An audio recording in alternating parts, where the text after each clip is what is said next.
this is a hack on how to make anyone stop hiccuping. I don't know why this works, but it works every time. You tell the person, I will pay you $100 to hiccup one more time. If they hiccup, you just keep raising the price.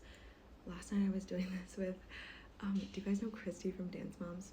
She's amazing. Anyways, we met here, became fast friends, and she's like, I always get the hiccups, and I was like, oh, I can cure them.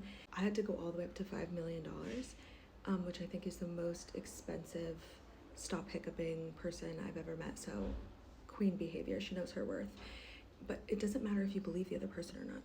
That's what's weird about it. Like, if I have the hiccups, I will tell someone else, can you tell me you'll pay me $1 million to hiccup one more time? Obviously, I know they're not gonna pay me $1 million. It's my hack. It doesn't matter. It will stop hiccups in their tracks. Why does this work? I have no clue, but it always works. You might even be able to do it on yourself, honestly, but if you have the hiccups or you see someone who has the hiccups, that will cure you, okay?